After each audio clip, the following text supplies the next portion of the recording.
Olá, amados irmãos em Cristo Jesus. Que alegria para nós estarmos mais uma vez juntinhos.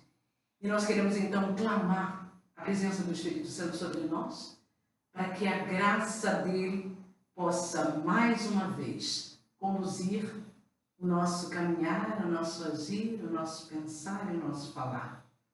Pelo sinal da Santa Cruz, livra-nos Deus nosso Senhor dos nossos inimigos, visíveis e invisíveis. Em nome do Pai, do Filho e do Espírito Santo. Amém. Amados, nós estamos praticamente na nossa quarta semana, né? Passou rápido, né? E me coube trazer para vocês o tema Viver em Comunidade. E eu quero logo iniciar esse encontro convidando a você a olhar no Evangelho de São João, lá no capítulo 3, versículo 8, a seguinte citação: o vento sopra onde quer, ouve-lhe o ruído, mas não sabe de onde vem e nem para onde vai. Assim acontece com todo aquele que nasceu do Espírito. Já é familiar, né? Esta passagem. Pois bem, falar de vida ou viver em comunidade, nós precisamos realmente ter a certeza de que é o próprio Espírito que nos direciona neste sentido.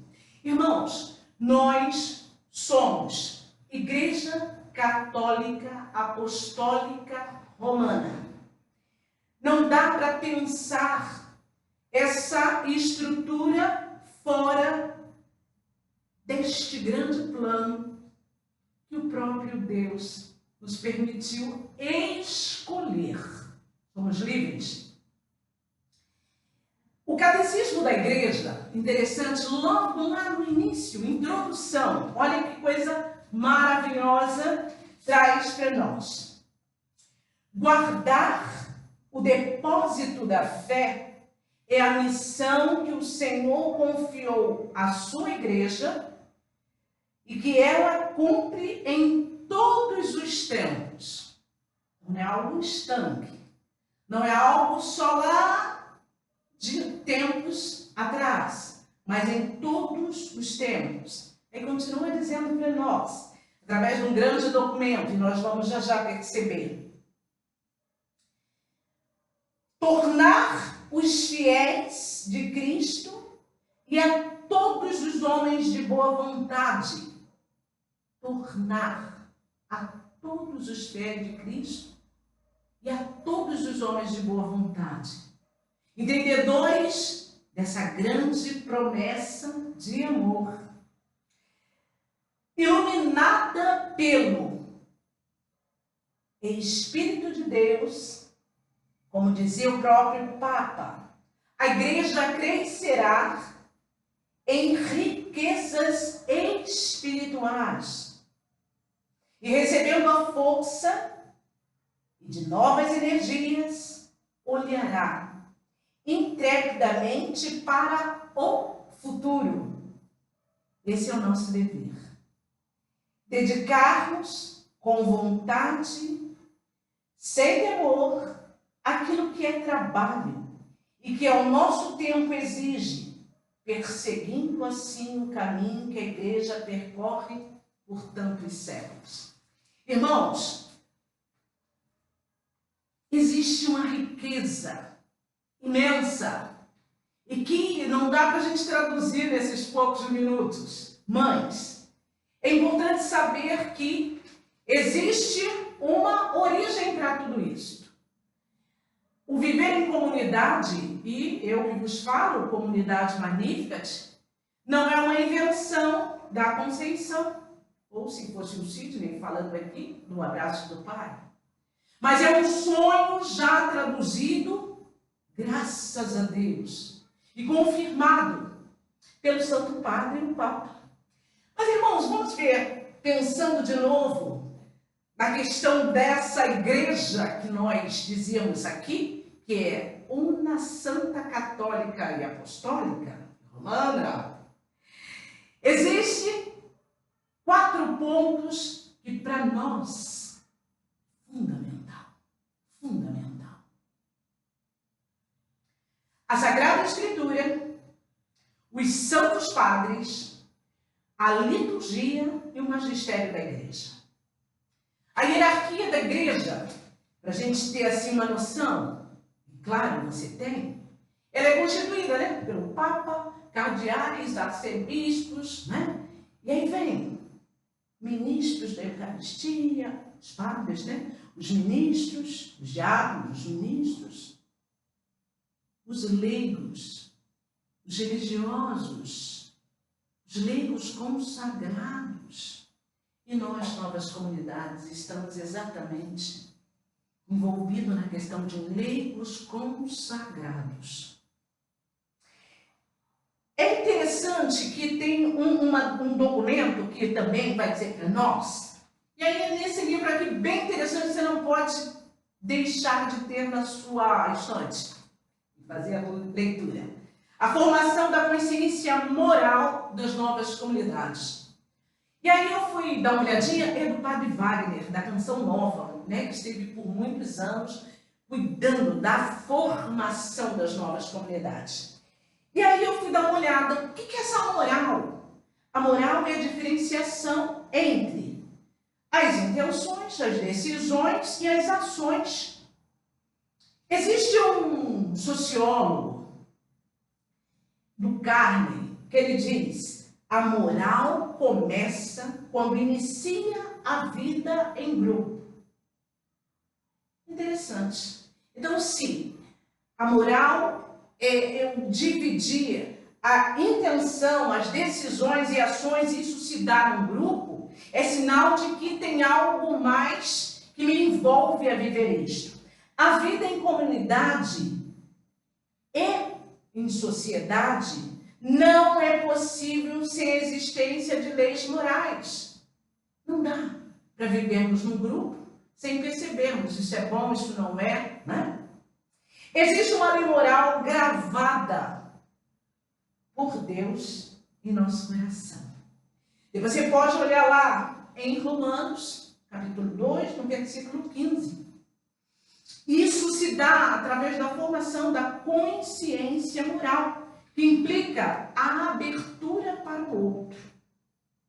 A moral nos leva exatamente a viver em prol de. E nós precisamos nos perceber que a vida comunitária e social, ela tem algumas propostas para que ela realmente aconteça da forma que é pensada pelos papas, pelo Papa Francisco hoje, pelo Papa João 23, pelo Papa Paulo II, pela igreja, pelos chefes da igreja. Há preocupações para esses momentos e nós, hoje, comunidade de vida ou de aliança, na questão de quem são essas pessoas, de que forma, como se chegam, basta simplesmente, eu vou montar hoje uma comunidade, juntar. Não. Existe todo um processo.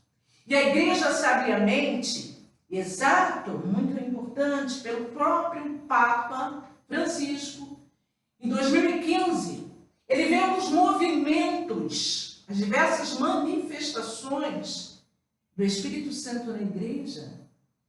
Ele diz que é necessário que haja uma unificação. E desde 2015, nós fomos orientados a nos dobrarmos em oração pelo que chamamos de charis, que é a junção do movimento da renovação carismática católica com as novas comunidades. E vivendo exatamente tudo aquilo que o próprio Espírito sopra sobre essa nova primavera da igreja. Que é ter realmente por objetivo ir ao encontro. Lembra da moral? Nós precisamos fazer assim. Lembra da moral? Viver em prol de os bem. Voltando à questão dessa preocupação que a igreja e o Papa teve e aqueles que sentaram para poder organizar, estruturar o que o próprio Espírito Santo soprava de forma própria, que é dele, graças a Deus. As preocupações. Necessário é que haja uma formação. E aí cada comunidade vai ter isso de uma forma própria descrita. É um noviciado, é um postulado, é um discipulado, né? É o período de formação, porque é fundamental preparar para viver as exigências apostólicas. Por quê? Lembram-se daqueles 4 pontos que nós falamos lá na frente? Sagrada Escritura, santos padres, liturgia, magistério.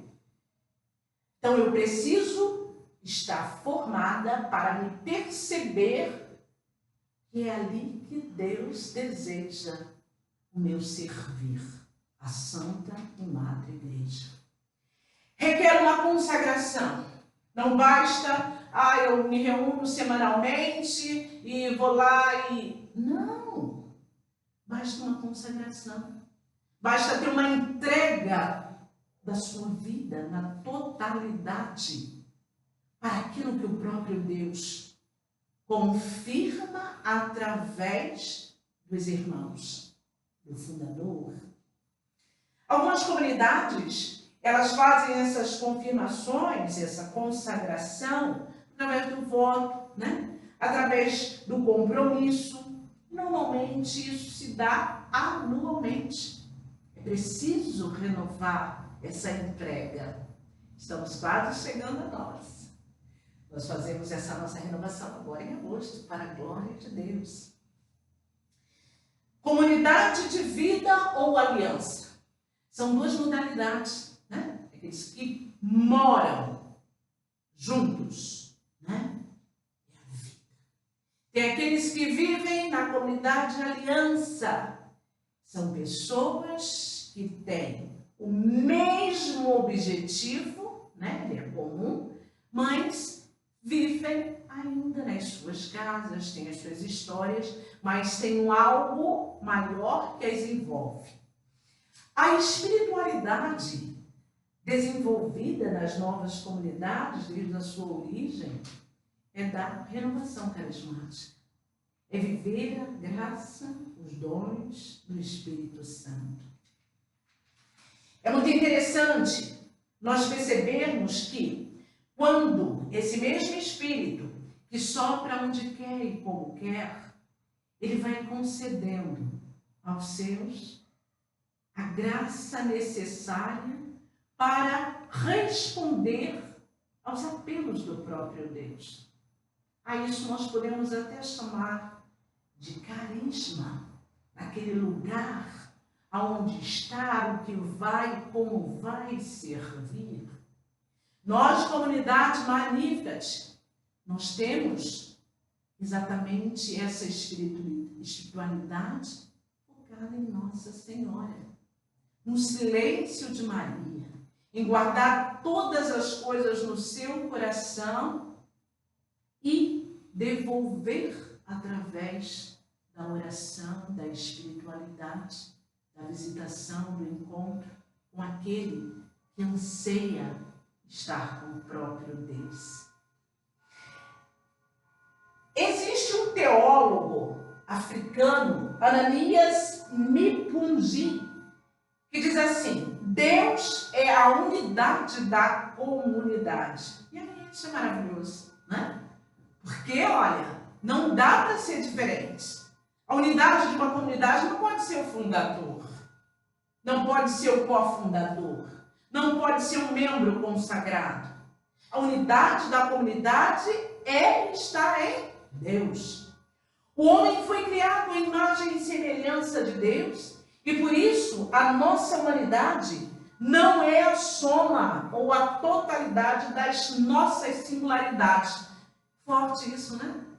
Cada um é um. Mas a graça deste Espírito que nos torna comunidade, ou seja, que faz de nós termos a graça desse Deus que nos move. É interessante ainda perceber o que esse próprio teólogo ele vai dizendo, que essa relação que brota do amor é que faz sermos pessoas. Bonito, né? A comunidade requer igualdade de pessoas singulares. Não é a forma, todo mundo igual a Conceição, todo mundo igual ao Cid. Não! Existem singularidades que precisam ser respeitadas, vividas. E exatamente a graça do Espírito Santo é quem move tudo diante da sua presença. E aí nós vamos encontrar os desafios dos tempos atuais.